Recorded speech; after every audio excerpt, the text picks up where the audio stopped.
welcome everyone to this series. We have with us today Mr. Vivan Sharan, partner at Koan Advisory Group. Vivan is a trained economist, having considerable experience in the Indian policy space, having worked with various ministries in various capacities. Vivan is a regular columnist in various newspapers and magazines.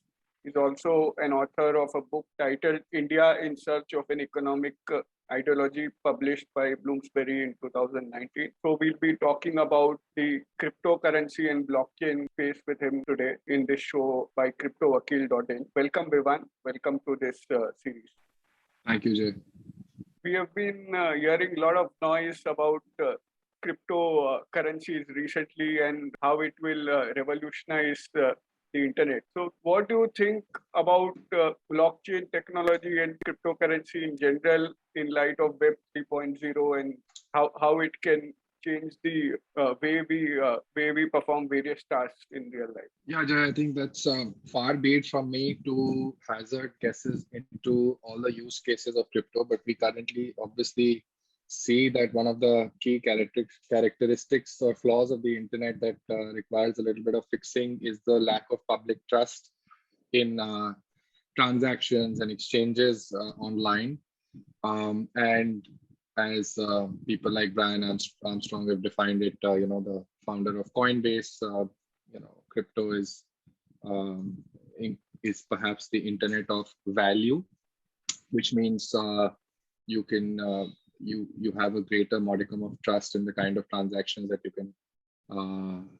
you can make using blockchain, and cryptocurrency is obviously a use case of that. But there could be many other features of wherever you can imagine a characteristic of a transaction or the need to store information in a way that is potentially incorruptible, and you're willing to pay a cost for that storage. That's where the real use cases of blockchain kick in. And one of the key critiques of blockchain, and even to some extent crypto, has been the fact that the transaction fees so far has been fairly high, which is because of the function of how much energy and resources go behind the mining of hash functions that basically secure the ledger and make it a consensus mechanism and so on and so forth.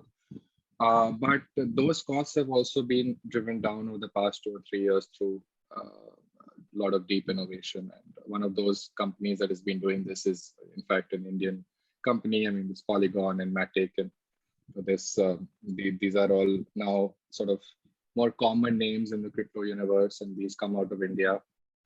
And the key functions of many of these new cryptocurrencies is to try to reduce the cost of transactions. So once the costs start approximating towards zero, then the potential use cases for frictionless, trustworthy transactions of different kinds is potentially infinite. So that's why I started with saying that, it's not in my place to try to hazard a guess as to what the future will look like. And it's very clear also, and this will relate to some of the policy questions that I'm sure we'll get stuck into, is that this is definitely a realm of uncertainty, but there is a direction, there's a defined direction here, which is that if public trust is of value, if trust between parties is of value, and the frictionless, seamless experience that, for instance, cryptocurrency, offers through or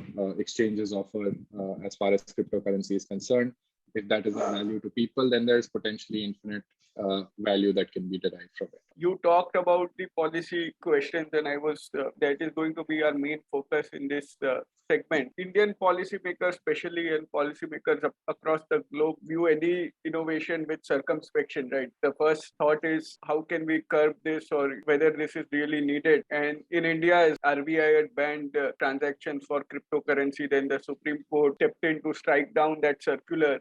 And then the government has been talking about a ban, but more recently we see some sort of a change in that position. So what is your sense of how the Indian regulators and policymakers are seeing this particular innovation and technology? I think there is no one view in India. It's characteristically Indian policy position actually on an issue that concerns the future.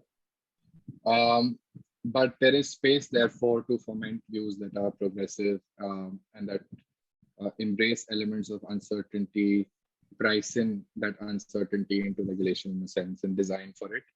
My overall view is that India cannot, whatever may be the pitfalls of a world where cryptocurrency is ubiquitous, and those could be many, to be clear, and some of those have been raised by the RBI governor recently around sovereignty and larger questions around what is the role of a state and a central bank if there are alternate currencies or mediums of exchange and that become perhaps as prevalent as monetary as the kind of money that you generate out of central banks and so on. But the important, I think, all of those questions aside, the one thing that we all have to have our eyes on, including policymakers, is the fact that we shouldn't wake up in 5 years' time in a world where cryptocurrency has indeed become ubiquitous and we still have not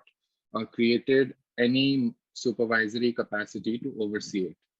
That is a far, far more dangerous world, as far as I'm concerned, than a world where we start dabbling in cryptocurrency regulation rather than prohibition, learn through both our successes and failures over the next 5 years, and emerge at the end of that hypothetical cycle of evolution of the cryptocurrency universe as well as a supervisory ecosystem, stronger and more able and more capacitated to actually address some of the deeper questions that will arise around cryptocurrency regulation. And of course, the other corollary to all of this is to treat the cryptocurrency not as a currency, but as an asset. And we can talk a little more about that.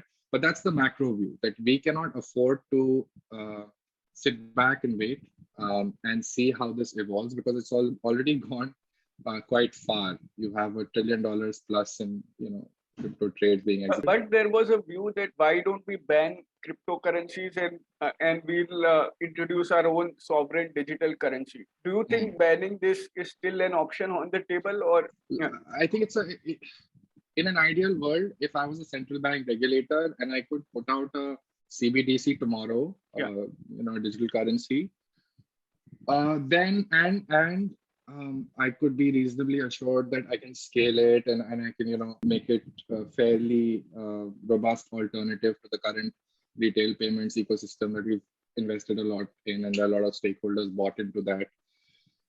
Then I think there is a case to be made for looking at how that plays out instead of introducing a whole array of private cryptocurrencies into the market. But if you look at it temporally, I think the RBI can only hope to put out some sort of a framework position paper by the end of the year, and perhaps in another year or two create some light touch version of what they want to do, a beta version, so to speak, and then kind of evolve it into something more full scale. So at any rate, I see this as a 2-year process minimum. And Jay, you've been in public policy long enough to know how long it takes to create even policy frameworks around basic questions such as data privacy and data protection. It's taken us 3-4 years and we're still debating the bill. And in India, we're not used to small pieces of legislation that can start to create some degrees of certainty, which I think is another question that we need to, or another area we need to address as a policy community. But anyway, I don't want to digress too much. I just want to say we don't have the luxury of that time, because in any case, as I said, not only are countries regulating it,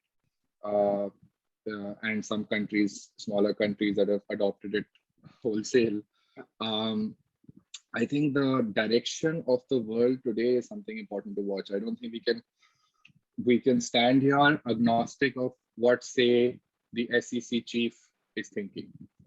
I mean, if we are in a world where India is to partner with the US, with the Quad countries in an array of critical and emerging areas, including blockchain and cryptocurrency, which it seems to want to do. In fact, our Prime Minister is meeting with the Quad leaders on the sidelines of the UNGA next week on the 24th to talk about critical and emerging technologies as part of, there's another working group that is part of this, that falls within this construct.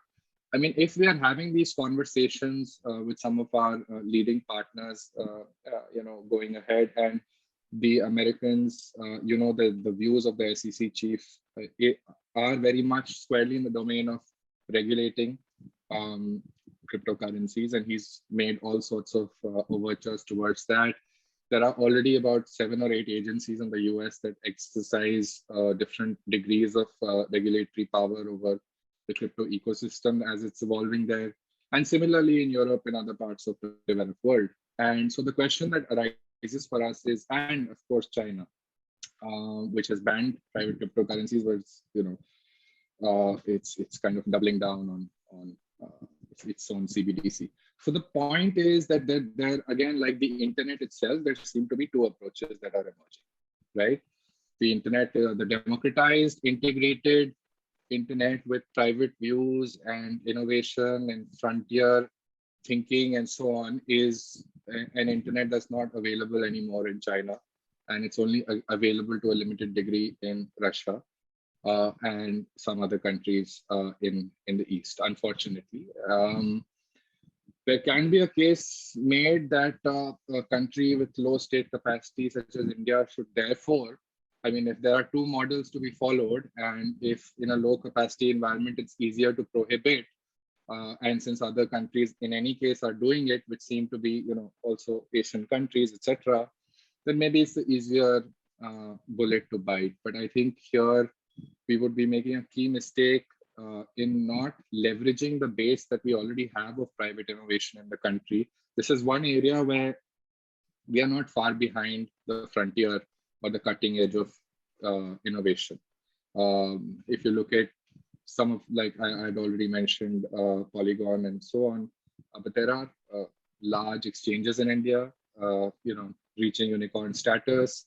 There are several cryptocurrencies emerging out of here. There's several blockchain companies here who are the backend providers for several of the global companies, and so on and so forth. So it's like a Cambrian explosion that's already happened in India. And now the call for us to take is whether we want to be part of a wider Cambrian explosion, which is democratizing private innovation and it's the value that can be generated from it, or we want to go down the straight and narrow path that China has chosen. And I think if we think about it a little deeply from an ideological, philosophical point of view, I think you'll find the answer is fairly straightforward, which is to regulate. So you have clearly, stated you are in favor of regulation instead of an outright ban. But you've talked about it to some extent. But in terms of revenue generation and jobs and other things, is there a sense you can give of what we stand to gain if we regulate versus banning? Yeah. So look at how the ITES ecosystem evolved. Out of a highly unregulated area, which was eventually regulated, our people managed to reach escape velocity even in the license Raj. And if you want to find pockets of hope in this country for the future and an eternal optimism, you can find it in the technology circuit. And to that extent, I think the animal spirits around this ecosystem should not be curbed, for the reason that, it's very hard to find pockets of that level of enthusiasm, skill, integration with global value chains, as well as some amount of scale. So as I mentioned, one bright spot is that we have large exchanges here already that are already learning the ropes of how to deal with different aspects of this ecosystem, the consumer interface, the B2B interface, the liquidity issues, the KYC issues, all those other policy issues. Exchanges are well placed to understand. You have all of these guys in Bangalore, Hyderabad, and other tech hubs across the country that are experimenting in this ecosystem. So I think the intangibles far outweigh the tangibles right now in terms of, if I was to put a number to it, I don't think there is any point in thinking about whether it's 50,000 jobs or 1 lakh jobs or 3 lakh jobs. I think we all, delude ourselves into thinking that these kinds of numbers are meaningful. I think what needs to be thought of is the kind of energy, momentum, investment, global eyeballs, all of that. What is being, what the sector is exposed to in India. If you go to any IIT across the country, there will always be a pocket of kids who are doing something around blockchain, something around crypto. And the question really is, at that point, at this juncture, it's like, it would be like the reverse of what we did from the license Raj to liberalization, right? We opened it up, we opened things up, we allowed our guys to access global markets, and we started to lift the controls of the capital flows, which is still as yet an unfinished task. And hopefully this cryptocurrency explosion also makes us think about deeper questions around currency management and so on. But anyway, and capital account management. But the point is that this is a inflection point where we need to decide whether we want to start to go back into a sort of a command and control mindset here, or we want to liberalize with regulation. And again, it comes back to that philosophical question, and we can talk about the key ingredients of such regulation. It's not amorphous anymore. It is not, and I don't think any case can be made to use light touch regulation as a euphemism for no regulation and so on. I mean, this is or self-regulation for that matter.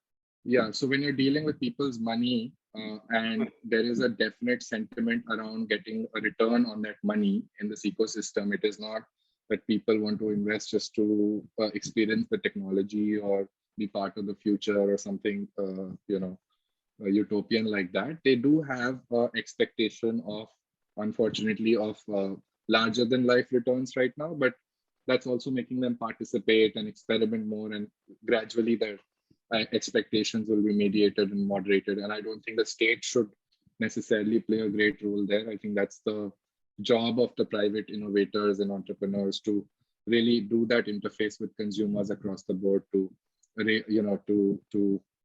moderate investor expectations, manage investor responsibilities better. I want to come back to one point you made on whether cryptocurrency should be recognized as an asset or a currency. If it's recognized as a currency, obviously regulators and governments will feel that you are challenging the sovereign authority and monetary management and so on. And as per me press reports that I see, and the government is now looking at framing a law which recognizes currencies as an asset as opposed to a currency. How do you look at this distinction, and what should be the approach? No, I think, Jay, you've summarized the distinction. That I do also agree with the view that treating it as a currency will put the sovereign's function into a bit of an existential question. So I don't think that this ecosystem can get away with asking for that. And I think everyone has pivoted to the view that we should treat it as assets or securities, as the case may be, going forward. And I think that makes sense, right? If you think about the let's just take many, many steps back from how far we've gotten in this conversation and think about the fact that if you and I agreed to exchange something, even if the state says is of no value, but we believe to be of some value, then that's a transaction, of some form of an asset or commodity or something between us. Now, if you look at it from the state's perspective, they have to get involved in if this two-way transaction then scales to multiple nodes and networks and becomes millions of people transacting with each other, believing there is a certain value in something. I mean, gold, for instance. What is gold if not for an ascribed value that this piece of metal is something precious? So maybe some bits and bytes exchange is as good as gold in the future. And we can get really abstract here, thinking about the metaverse and so on and so forth, and what will be physical value and digital value, and maybe we are all anyway pieces of information, and we are here to create information and know more, and that's our purpose on the planet. But all I'm saying is that the state's role, therefore, becomes very clear in that ecosystem. It is to make sure that once this transaction network scales, people don't get hurt just because they've bought into the belief system that you and I started, right? But to question that belief system itself is not the role of a secular state, in a sense. And I don't mean secular in the religious sense, but deriving from international experience, as you also talked about briefly, US, Japan, Singapore, etc., have recognized cryptocurrency in some form or the other and frame some regulations. Which one of these from international experience would you say is probably the best approach for India to follow? It's a very hard question that you've asked, because our institutional ecosystem is not, nowhere near as equipped as some of these developed countries, which I would want India to follow. Like, for instance, I would want India to look at what the US is doing, because they are taking both a whole of government approach as well as a securities-led approach, in a sense, now with Mr. Gensler at the helm of the SEC. The way that they're looking at it is almost how, if you remember, Jay, 6-7 years ago, there was this question of who regulates e-commerce that was becoming very prominent in Indian courts. And courts had served notices to various ministries asking, please answer this question. And Ministry of Commerce and DPIIT had started an exercise where they even consulted every state that who do you think should regulate e-commerce. They got in a bunch of views, or maybe a few views, and basically the end product was that it's actually regulated by these 10 different entities, ranging from RBI on digital payments front to Consumer Ministry on consumer protection to Trade and Commerce and the Ministry of Commerce, and so on and so forth. And I think that with an asset like this, you will have to have, again, some sort of a whole of government approach. But then one agency will have to take the lead, and that would have to be the RBI with the current level of, let's say, regulatory financial sophistication, and also the sovereign function also. And the fact that it is, unlike many other central banks, it is a full service central bank, which in any case does a lot more than it should be doing. I mean, it's in all sorts of different places, but then it's also perhaps an ideal entity to try to have drive a syncretic view through the system and to look at the different elements of this as it evolves. And I don't think there's a case to be made for opening the floodgates and letting everything through. We will have to take the approach, again, that most advanced countries have, which is to find the intermediary, which is the exchange in this case, regulate the exchange, because the exchange is the one that deals with consumers and investors, as well as on the back end side in terms of letting currencies through for trade, and arranging the liquidity and doing all the KYC and making sure that whatever supervisory mandate has been ascribed to them is followed, and so on and so forth.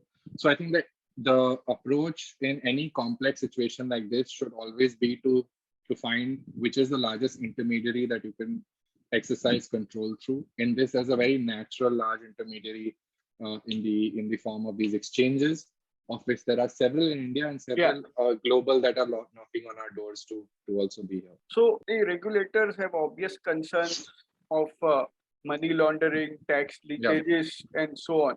Do you think, and the technology is such, that it's anonymous, it's difficult to track, and so on. Do you think the supervisory body or supervision that you talked about, regulation that you talked about, can obviate these concerns of the government? I don't think these concerns will go away anytime soon. It's the criminals will always stay ahead of the state. Right. The question is whether the state believes that the largest proportion of people investing in this market are criminals or not, or participating in this market. It's like, when you put a prohibition on alcohol, you maybe believe that a large percentage of men who are drinking the alcohol are going home and abusing their wives and so on and so forth, which, by the way, is the rationale for, say, blanket prohibition of alcohol in states like Bihar, whereas there are different reasons that operate in states like Gujarat. So if that is your belief system and that's how you're approaching the larger question around regulation, then there's very little that the average citizen can do to help that. But if that's not the belief system, then there's plenty to be done. And there, as I said, whole of government approach means that you will have to have, and you see already elements of other bodies involved, like the Enforcement Directorate, which is looking at FEMA issues. You will have intelligence agencies looking. The thing about this, let's on the money laundering question, let's be very clear that you have not done away with money laundering concerns in the cash market, right? Right. Hawala is a well-established, well-entrenched system, and so on and so forth. Benami, all sorts of other things operate in the money market. Correct. You have not done away with it. There is no way that you will be able to also accommodate every kind of theft or not theft, but every kind of movement of money in the crypto universe either. But the difference between the money market and the physical cash market and the crypto market is that the crypto market is digital. If you work with the largest and most strategic entities in this space to be able to track the flows of finance through the digital transactions that happen, you have actually a far greater shot at controlling the illicit flows of money than you do in the physical cash market. And in fact, the biggest problems that may happen in the cryptocurrency space as far as illicit movements of cash of crypto is concerned is actually in the physical world. So, one of the intractable challenges is what do you do about people who are taking their crypto assets and putting it on a USB stick and then going and cashing it out in a bank in Spain, which is willing to exchange it for money, And those are the kinds of strange paradigms that we will have to navigate. There are easy ways to do it. You'll have to have some controls through which you do not allow that kind of download to happen on a system, etc. But there'll always be people who create workarounds. The gist is that this is still a digital ledger, which you have a record of, and there are already cases in the US far advanced, in terms of how the FBI and others have worked with crypto, agents in a sense, people who are involved in that space to actually track illicit flows of money and figure out what is going wrong. If we don't start doing that, then in 5 years, 10 years time, it doesn't matter whether we ban crypto or not. There'll be illicit crypto flows into India in any case. Right. So, it's a completely it's a secondary question. How do you deal with that? First, you have to start to understand it. Final question on this is we are already behind the curve, as you mentioned, on catching up with the innovation and the technology. But by when do you expect movement on this from the government in terms of a legislation or a policy? So that's a billion-dollar question, Jay, or maybe at least $1 million question. I don't see this bill coming into Parliament this session in the winter session. In the winter session. And beyond that, what happens is anyone's guess. As you know, there's a committee in the Ministry of Finance that's looking into these issues. From the mixed signals that different agencies have been releasing into the public sphere, it's very clear that there's still a lack of consensus on the direction forward. Hopefully, they will see the merit in creating sensible, regulated environments where they allow certain activities to happen that they can start to monitor and understand, so that they can regulate the larger ecosystem over time, and as it inexorably becomes part and parcel of the next internet innovation will herald. Thank you for your time today, Vivan. And thank you, Jay. All the best. We'll be back next week. And if you like the conversation, do subscribe to our YouTube channel and do subscribe to our social media pages given on the link description below. Thank you very much.